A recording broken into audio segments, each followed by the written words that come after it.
다음 19번. 문학이 즐거움을 맛보게 하는 가장 중요한 자질은, 이 말은 뭐냐면 독자가 문학을 즐긴다 하면 문학의 어떤 점을 즐기는가, 그게 뭐라고? 아름다움. 문학의 아름다움을 즐기는 거라고 그랬지? 이를 조금 세련된 말로 신미성이라고 하는 거죠. 문학의 신미성을 즐기는 거지. 정답은 1번. 자, 20번은요. 문학 당위정설인데,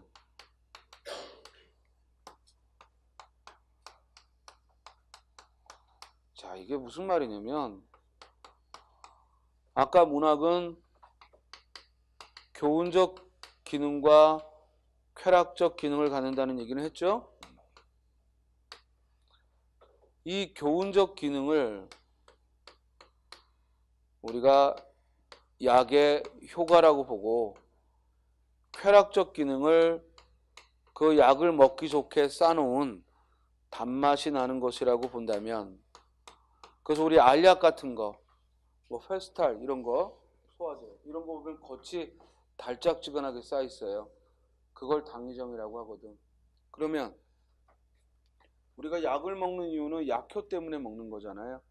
그 단 것은 그 약을 쉽게 삼키게 하기 위해서 일부러 씌워놓은 거잖아. 그러니까 문학 당위정설은 문학의 교훈적 내용이 주가 되겠어? 쾌락적 기능이 주가 되겠어요?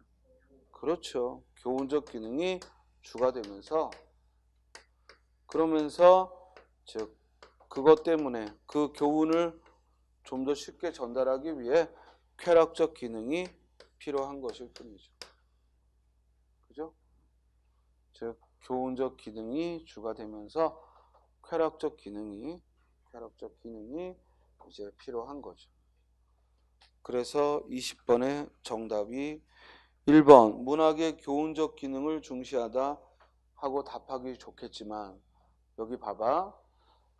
교훈적 기능과 쾌락적 기능이 모두 갖추어져야 하는데, 금방 스님이 교훈적 기능을 주로 하면서 그걸 드러내기 위해 쾌락적 기능으로 단 것을 입혔다고 했잖아. 그치? 그러니까 이것만 중시한 건 아니지. 상대적으로 이것이 중요하지만, 이것이 주가 되고 얘가 부가 되는 거지만, 결국 이 둘은 서로가 필요한 거지. 왜?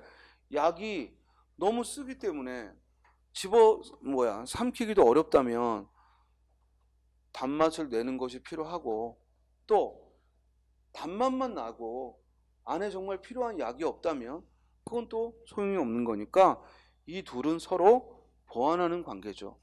그래서 4번에 보면 문학의 쾌락적 측면과 교훈적 측면에 밑줄 쳐 상보적 관계를 중시했다.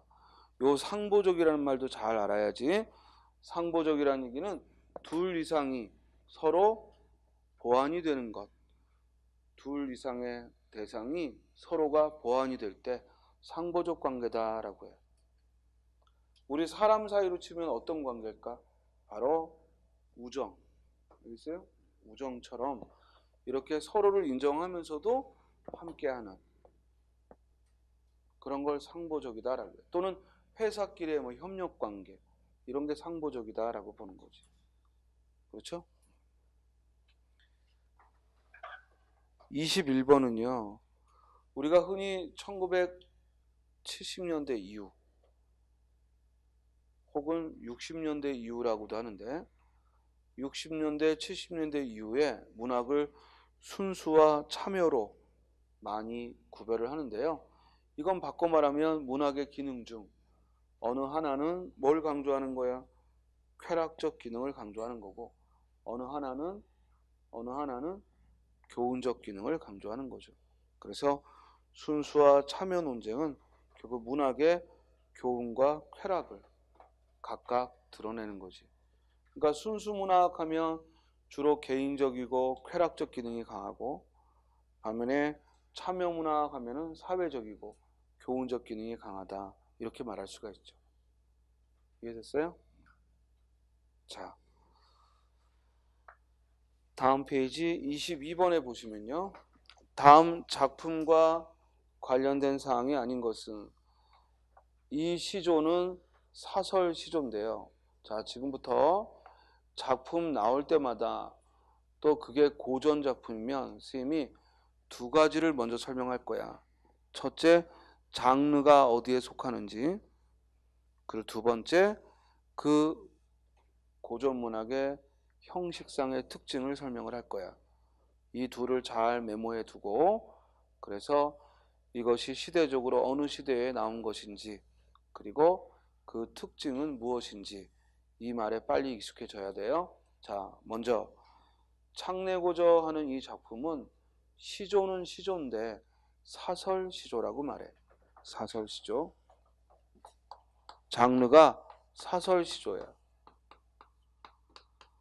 사설 시조는 조선 후기 주로 평민층에서 향유한 노래죠. 시조는 시조인데 사설 시조라고 이름이 붙은 이유는 원래 시조는 그 형식이 3장 6구라는 형식을 갖죠. 그리고 사음보라는 형식을 가져요. 자, 예를 들어 여러분들이 잘 아는 정몽주의 단심가 같은 거 떠올려봐.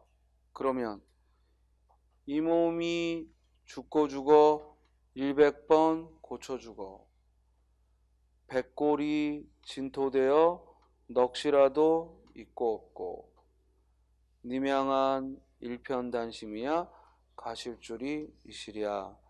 이럴 때 이 셋을 초장, 중장, 종장이라고 해요.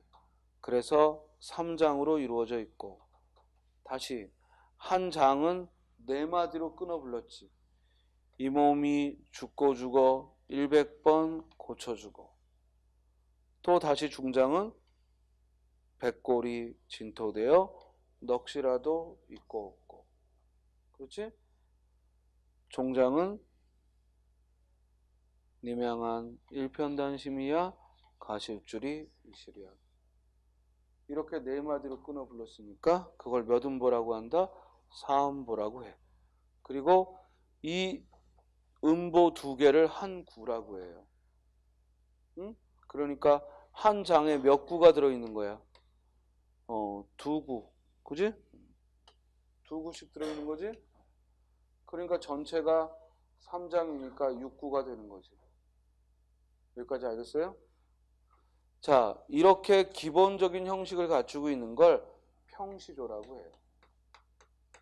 이 기본적인 형태를 갖추고 있는 걸 뭐라고 한다고? 평시조라고 해요. 이와 같이 기본적인 형식을 갖추고 있는 걸 평시조라고 해요. 평시조. 자, 이 중에서 이 중장 부분이, 이 가운데 있는 중장 부분이 훨씬 길어지는 거예요. 자, 노래 봐봐. 창내고저 창내고저 이내 가슴에 창내고저. 이게 초장이지. 그렇지? 창내고저 끊고 창을 내고저 끊고 이내 가슴에 끊고 창을 내고저. 이렇게 사음보로 즉 초장이야. 그리고 마지막에 이따감 끊고 하 답답할 때면 끊고 여다져 볼까 끊고 하노라. 그러면 이따금 하 답답할 때면 여다져 볼까 하노라. 역시 마지막 종장도 대체로 즉 사음보를 지켰어. 그렇죠? 그런데 중장을 봤더니 고모장지, 세살장지, 들장지, 열장지, 암돌적이, 수돌적이, 배목골새 크나큰 장들이로 뚱닥 박아 이내 가슴에 창내고저. 도저히 사음보로 묶어 부르기엔 길죠. 그렇지? 이렇게 초장, 중장, 종장 중 중장 부분이 파격적으로 길어진 걸 무슨 시조라고 한다? 사설시조라고 합니다. 그렇죠? 사설시조는 언제 등장했다? 조선 후기. 주로 어느 계층에서 향유했다? 평민층에서 향유했다. 자꾸 기억해 두시기 바랍니다. 자, 그러면 이 작품의 이제 내용과 형식상의 표현의 특징을 보면, 창을 내는데 가슴에 창을 내고 싶다고 했어. 가슴에다가 창문을 만들고 싶대. 이게 가능해요? 불가능해요? 불가능하죠. 그래서 즉 불가능한 상황을 설정하는 거예요.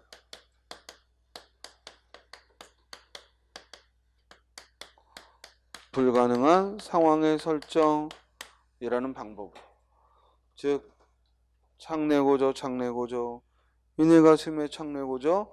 즉 불가능한 상황의 설정이라는 기법을 쓴 거야. 이 말이 아무것도 아닌 얘기야. 잘 들어. 여러분들이 이 말을 즉 탁 찾아낼 수 없는 건 괜찮아.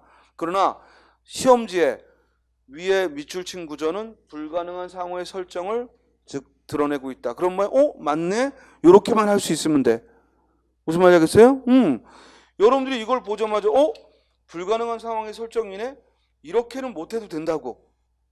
그렇지만 자, 밑줄친 초장은 불가능한 상황의 설정을 드러내고 있다. 이런 뭐야? 아, 맞다. 이렇게 찾아내면 된다고.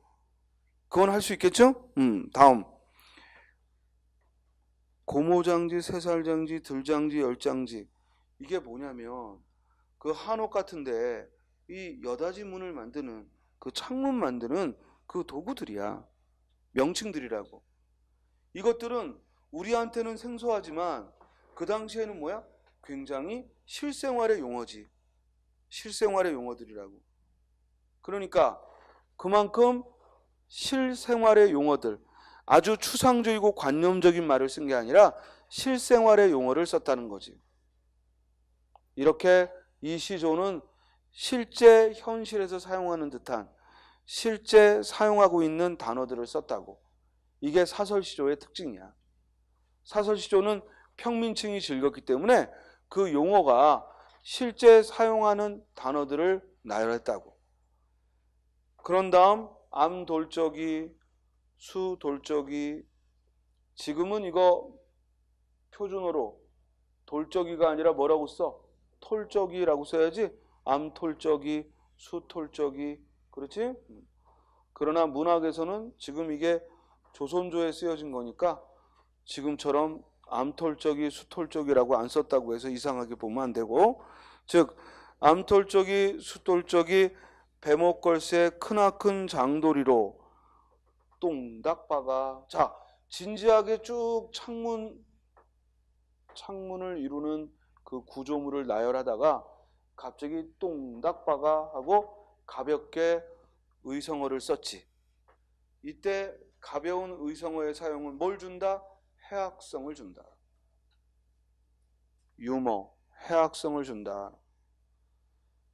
여러분들이 이게 못 찾는 이유는 여러분들은 읽으면서 절대 안 웃기거든. 알겠어요? 안 웃기거든. 그런데 이게 또 방금 스님이 설명을 하면서 야, 진지하게 쭉 나열하다가 갑자기 뚱닥박아 이러면 좀 웃기지 않나? 그럼 그럴 수 있네. 이렇게만 이해할 수 있으면 된다고. 알겠어요? 다음. 뚱닥박아 이내 가슴에 창 내고죠. 여기까지는 결국 가슴에 창을 내고 싶다는 건데 이유가 뭐냐? 이따금 하 답답할 때면 하 밑줄 치고, 이때 하는 뭐야? 응? 한숨 허 이러고 이때 하는 이따금 하 답답할 때면 하 너무 많이 이런 의미지. 너무 답답할 때면, 이따금 너무 답답할 때면 여다져 볼까 하느라. 가슴이 너무 답답하면 좀 열었다 닫았다 하고 싶다는 거야. 우리 가슴이 답답해 이럴 때 있잖아. 그럴 때 좀 가슴을 활짝 열었다 닫았다 하고 싶다는 거야. 이유가 뭘까? 바로 그 이유가 이 시조의 주제겠지. 구체적인 이유가 없죠? 그러니까 뭐겠어? 바로 세상살이의 답답함을 하소연한다. 그죠? 콕 집어서 님과 이별한 것도 아니고 뭔가 불행한 일을 겪은 것도 아니잖아. 그냥 가슴이 너무 답답하면 여다 줘볼까 하노라 했으니까 결국 이 노래는 세상살이의 답답함을 하소연한다. 이렇게 주제를 잡을 수 있죠. 그죠? 자, 그렇다면 이 작품과 관련된 내용이 아닌 거. 1번 문학의 교훈적 기능. 결국 답은 1번 아니면 4번이지. 그렇지 않나? 만약에 교훈적 기능과 쾌락적 기능이 함께 있다면 당위정설이란 말을 쓰거나 사과설이란 말을 쓰거나 아니면 종합적이다 이런 말을 쓸 거고, 이렇게 선택지가 따로 돼 있다는 얘기는 둘 중에 하나는 아니라 이 말이야. 2번 현실적으로 불가능한 상황을 설정했다. 맞고, 그리고 3번 장르가 사설시죠. 맞죠? 그러면 스님이 아까 쾌락적 기능은 뭘 다룬다고 그랬어? 개인적 정서. 교훈적 기능은 사회적 정서. 그럼 답이 보이지? 이 노래는 개인적인 답답함을 드러내고 있어? 아니면 사회적 메시지를 담고 있어? 개인적인 거야. 이유를 몰라. 그냥 인생 사는데 답답하대. 그러므로 답은 몇 번? 1번이 되는 거지. 할 수 있겠어요?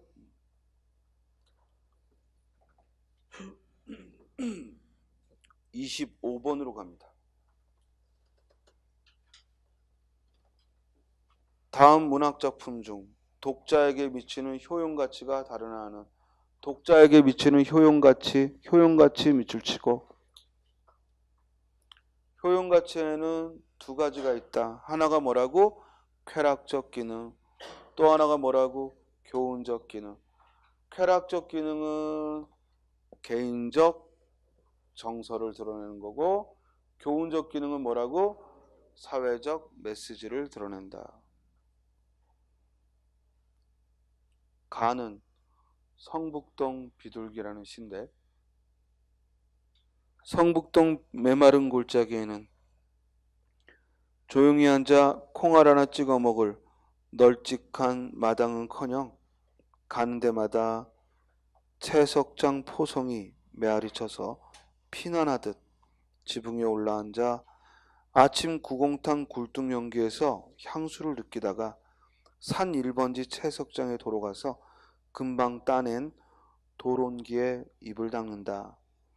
예전에는 사람들을 성자처럼 보고 사람 가까이서 사람과 같이 사랑하고 사람과 같이 평화를 즐기던 사람과 평화에서의 비둘기는 이제 산도 잃고 사람도 잃고 사람과 평화의 사상까지 낳지 못하는 쫓기는 새가 되었다. 자, 이제 우리 힘으로 해석을 해보자고. 여기서 제목이 성북동 비둘기라는 건 알려줘요. 그러면 시의 제목은요, 시를 해석하는 키워드입니다. 열쇠라고. 시를 해석하는 열쇠라고. 그럼 이 글에서 시라고 어려워하지 말고 이 짧은 글에서 성북동 비둘기는 어떤 존재냐 이거야. 예, 한번 대답해봐. 어떤 존재 같아? 일러가. 응? 자, 여러분들이 대답하려면 딱 저렇게 대답을 해. 생각을 해서 대답을 해. 써있는 대로 대답해. 이해돼? 응. 써있는 거를. 여기서 써있는 거를 대답하려고 하세요. 절대로 내가 머릿속으로 잘 정리해서 대답하려고 하지 말고 써있는 걸 찾아. 그럼 해볼까? 써있는 대로 하면 어떤 새야? 쫓기는 새야. 그렇지? 쫓기는 새야. 누구에게 쫓기나? 누구에게 쫓기나? 누구에게 쫓기나?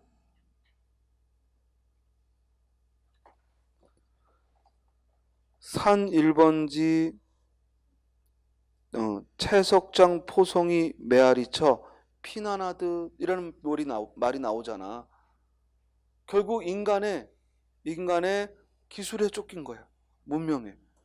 즉 채석장 포성이 메아리 치니까 피난하듯 지붕에 올랐다고 했잖아. 그러니까 산에서 잘 살고 있는데 산을 터뜨려 버린 거야. 인간이 뭐 한다고? 개발한다고. 그러니까 이 비둘기들이 지붕으로 쫓겨온 거지. 자, 그럼 질문. 문학은 형상화라고 했으니까. 그렇지? 자, 우리 자네 뭘 형상화한 건가 그럼 이거? 지금 이렇게 쾅하고 채석장을 인간이 개발하려고 산을 폭파하니까 새가 지금 쫓겨나서 결국 쫓기는 신세가 됐어. 이건 뭘 작가가 드러내고 싶어 하는 것 같아. 요 장면을 통해서. 여기서 비둘기라는 건 인간의 힘에 의해서 뭐야? 쫓기는 자연이 되겠지. 그리고 채석장을 폭파하고 이렇게 산을 망가뜨리는 건 개발하기 위해서지. 그러니까 결국 뭘 얘기하는 거예요? 인간의 힘에 의해 개발에 의해 무너지는 자연을. 그죠? 결국 자연이 인간에 의해 파헤쳐지고 있다. 자연이 인간에 의해 파괴되고 있다. 이 얘기하고 싶은 거야. 근데 그걸 그대로 쓰면은 시가 아니잖아. 그러니까 뭘 형상화했어? 바로 채석장 포성에 쫓기는, 지붕으로 쫓겨가는 비둘기로 형상화한 거야. 지금 이해했어요? 지금 스님의 이 설명은 철저하게 내재적이지. 이 안에만 가지고, 시만 가지고 얘기를 한 거야. 이렇게만 할 수 있으면 돼. 그리고 처음부터 그렇게 못해도 스님이 이렇게 살짝 힌트를 주면서 말을 했을 때 여러분들이 알아들을 수 있으면 된다고. 이해됐죠? 그러면 질문. 이는 지금 이 문제에서 물어보는 거에 따르면 쾌락적 기능을 주고 있는 거예요? 교훈적 기능을 주고 있는 거예요? 그렇지, 교훈적 기능. 이게 무슨 유교의 충효를 말한 건 아니지만 왜 교훈적이라고 우리가 판단했어? 사회적 메시지를 담고 있잖아. 그지? 개인적인 효용이 아니라 사회적 메시지를 담았잖아. 그러니까 가끔 그냥 이렇게 책 보고 자습하는 친구들이 교훈적 기능 이러면 문학이 뭐 충을 말한다거나 효를 말한다거나 이런 것만 교훈적이라고 오해하더라고. 그런 건 분명히 교훈적 기능에 들어가겠지만 그런 것만이 교훈적 기능이 아니라 그 시에서 다루고 있는 화제가 뭐야? 사회적 메시지일 때 그게 교훈적이라고 얘기를 하는 거야. 이해됐죠? 자, 나를 봐요. 검은빛 저고리는 깃없이 지었으되 옷걸음은 아니 달고 단초 달아 입었으며 아청바지 반물 속것 허리띠로 눌러매고 두 다리로 행전 모양 타오구라 이름하여 회목에서 오금까지 희미하게 들이끼고 갓없는 청두루마기 단초가 여러히요 좁은 삶에 손등 덮여 손이 겨우 드나들고 두루마기 위에 배자이며 무릎 위에 슬갑이라. 우리말인데도 뭔 소린지 잘 모르겠지만 일단 뭘 얘기하고 있는 거야? 한복에 그 옷 매무새를 얘기하고 있다. 한복에 옷 매무새를 얘기하고 있다. 이건 이해하겠지? 즉 어떤 옷차림을 지금 설명하고 있단 말이야. 이해돼요? 그러니까 이런 옷차림을 이야기를 해서 문제는 이 작품에서 말하고 있는 그 옷차림은 청나라에 가서요. 그 낯선 청나라의 의복을 본 거예요. 그러니까 이게 한복이 아니라 엄밀히 말하면 청나라의 전통 옷을 설명을 한 거야. 응? 그래서 이게 제목이 연행가입니다. 연행가. 그래서 연행가는 조선 후기의 가사 문학이고 조선 후기 기행가사야. 조선 후기 기행가사입니다. 그리고 이는 청나라에 다녀와서 청나라의 새로운 문물을 소개하는 그런 의도를 가지고 쓰여진 거예요. 그러니까 나글에서 소개하고 있는 바는 그 청나라의 의복을 우리에게 소개해 준 거야. 이는 개인적인 이유가 아니라 바로 우리나라의 조선의 새로운 문물을 소개한다는 입장이니까 사회적 메시지를 담았으므로 나도 역시 교훈적 기능을 드러내죠.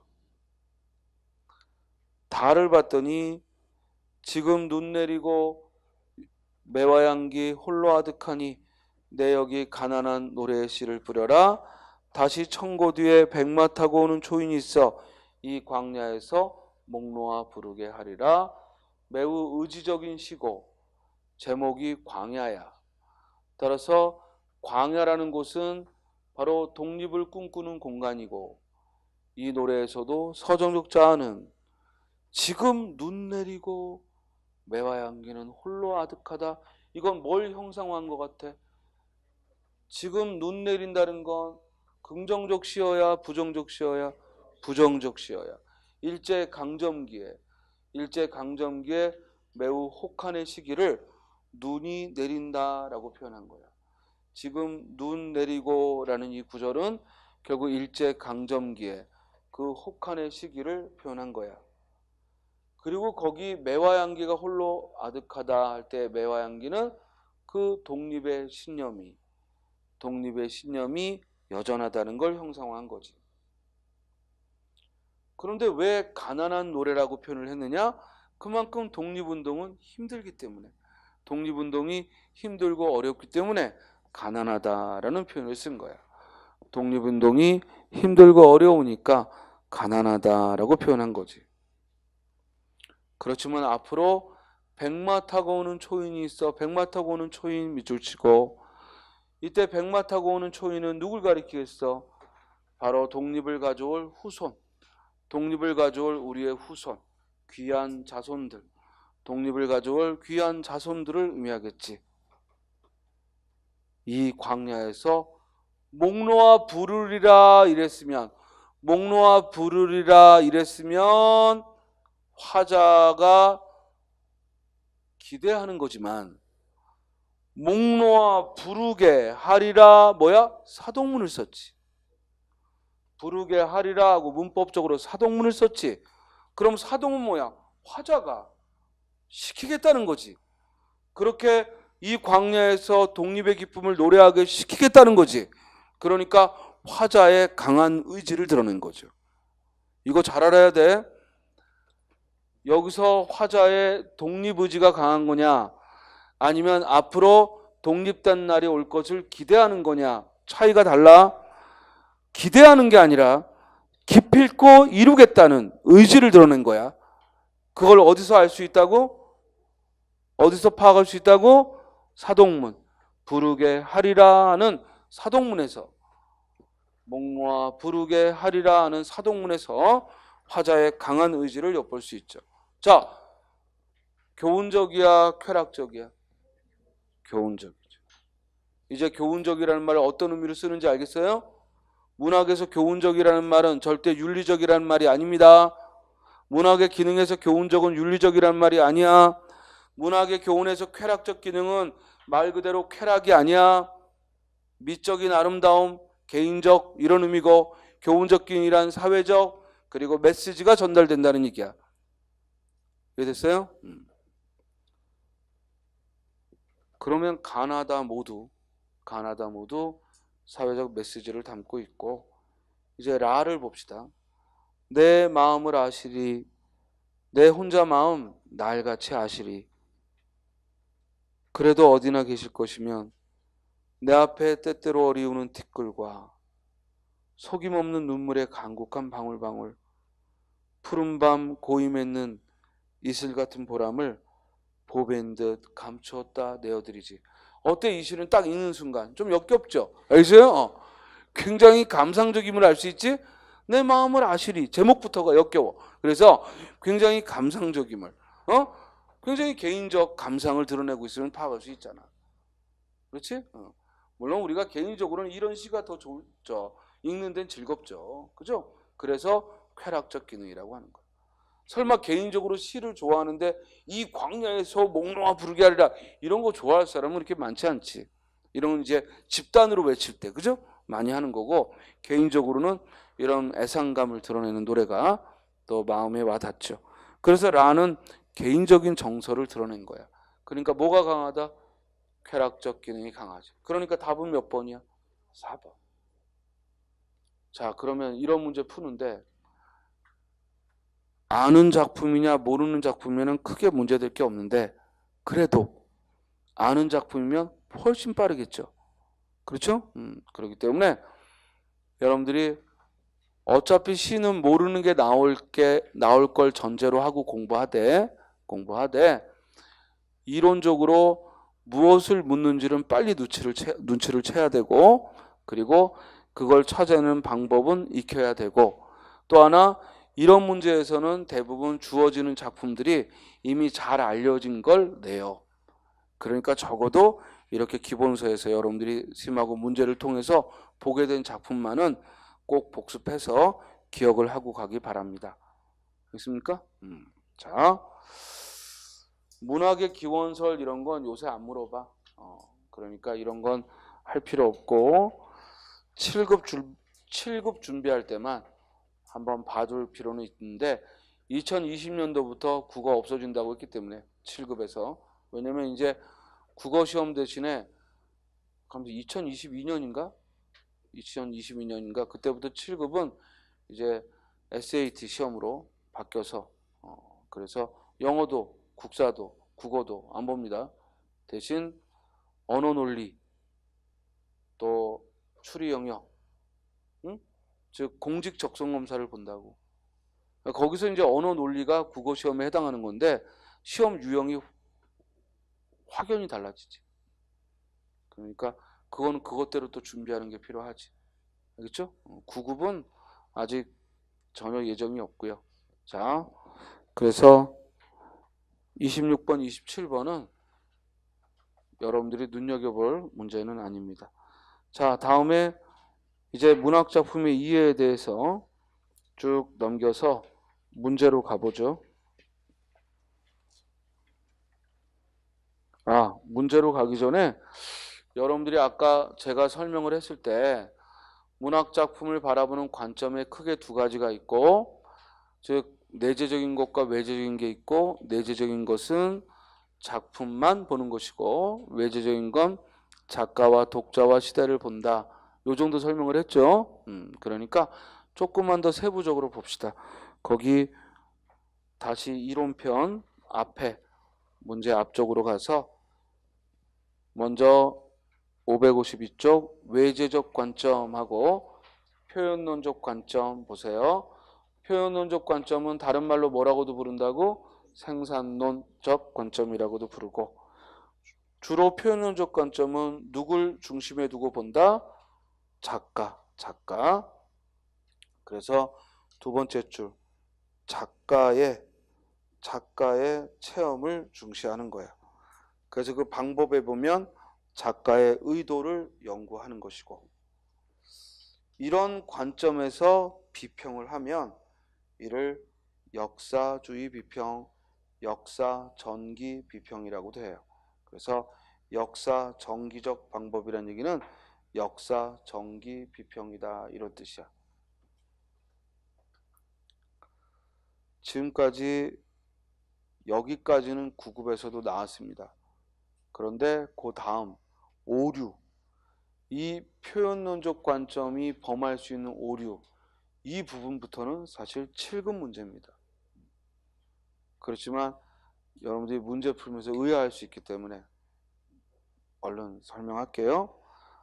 의도의 오류라는 건 뭐냐면 문학작품을 해석하는데 너무 작가를 중시하니까 작가의 개인사에 끼워 맞추게 된다는 얘기야. 그러다 보면은 작가가 의도하지 않은 것도 의도했다고. 예를 들어 이육사 또는 윤동주 이러면 그냥 독립운동을 했다 이렇게 생각이 드니까 그가 쓴 모든 시를 교훈적 기능이 있는 것처럼 그렇게 파악해버리는 거. 또 김소월 하면 워낙 진달래꽃으로 엄마야 누나야로 유명하니까 김소월은 저항시 안 쓴 줄 알아요. 김소월도 저항시 많이 썼거든요. 그런데 그냥 김소월은 늘 연애, 또 사랑, 이별 이런 노래를 한 거로 착각하는 거지. 이해됩니까? 그래서 의도의 오류에 빠질 수 있고, 그리고 작품에 대해 우리가 불필요한 선입관을 가질 수 있죠. 그렇죠? 그래서 문학 작품의 해석 중 의도의 오류에 빠질 수 있는 건 바로 표현론적 관점으로 접근했을 때 의도의 오류에 빠질 수 있다 이 말이에요. 자, 그러나 이제 시험 문제에 가장 적응하는 설명이라 하면 이런 거야. 거기 주어진 이제 예문이 있지? 이 예문을 주고 이 예문에서 문학을 바라보는 관점은 어디에 속하냐 이렇게 질문하는 거야. 자, 봅시다.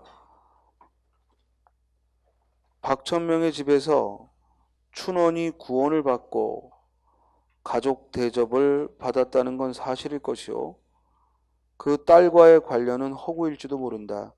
그렇지만 박웅진 진사에 의해 고아인 이영식이 구제되어 배움에 눈떴다는 것, 그 딸 영채와 그가 약혼했다는 것, 서로 잊지 못했다는 것 등 무정의 인물 설정은 춘원에겐 자서전적 사실이다. 그러니까 이광수의 무정이라는 작품이 이광수라는 실제 인물의 자서전적인 그런 소설의 다름 아니다. 이렇게 평가한 거지. 그러니까 이 평가는 어떤 관점에서 바라본 거냐? 바로 문학이 작가의 의도를 드러낸다라는 관점에서 본 것이고, 이런 문학을 바라보는 관점을 뭐라고 한다? 표현론적 관점. 이렇게 질문한다고.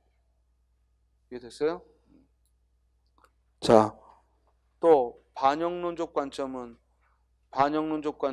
문학이 뭘 반영한다? 그 시대와 그 문학 작품이 담고 있는 현실을 반영한다는 얘기고, 이제 예문에서 윤동주의 시를 1940년 전후의 역사적 상황과 분리시켜 이야기는 어렵다. 그의 시 쉽게 쓰여진 시에서 육첩방은 남의 나라라고 한 진술은 자신의 나라가 따로 존재한다는 즉 선언으로 광복의 열망을 표현한 거다. 그러니까 윤동주의 시를 해석하는데 1940년 전후의 시대적 배경을 고려하여 본 거지. 이와 같은 비평은 어떤 관점에 의해 문학을 본 거다? 반영론적 입장.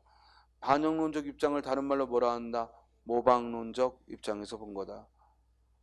지금 무슨 질문인지 알겠어요? 또 효용론은 독자의 의도에 따라 본 것이고, 절대로는 작품 그 자체에 주목하는 것이라고 했어. 기억납니까? 자, 그리고 우리가 비평이라는 것은 그런 관점에 의해 문학 작품을 평가한 걸 비평이라고 하는데, 역시 비평도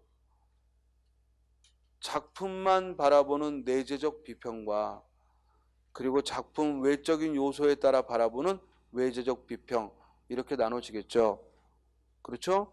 그래서 절대론적 관점에서 작품을 바라보면 당연히 내재적 비평이겠고, 그리고 기타 작가의 의도나 독자나 또는 시대를 고려하여 바라보면 외재적 비평이겠죠. 이 비평은 역시 여러분들 시험 범위라 하긴 어렵고, 다만 여기서 두 가지는 알아야 돼. 내재적 비평의 대표적인 게 형식주의 비평이야. 내재적 비평의 대표적인 게 뭐라고요? 형식주의 비평. 그리고 외재적 관점에 의한 게 대표적인 게 역사주의 비평. 외재적 관점에 의해 대표적인 비평을 역사주의 비평이라 해요.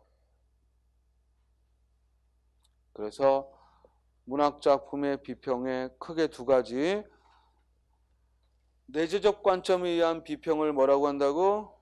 형식주의 비평. 외재적 관점에 의한 비평을 뭐라고 한다고? 역사주의 비평. 이해됐어요? 자, 그러면 여러분들 교재에 있는 사회문화 비평은 어디에 속할까? 역사주의에 가까워? 형식주의에 가까워? 역사주의. 심리주의 비평은 어디에 가까울까? 역사주의. 역사주의. 알겠어요? 왜? 심리학을 근거로 작품을 보라는 거잖아. 또 원형 비평은 역시 역사주의. 외제적 비평이야. 우리가 형식주의 비평, 오로지 작품만 보는 거는 형식주의 비평이라고, 다른 말로 구조주의 비평. 메모해. 구조주의 비평.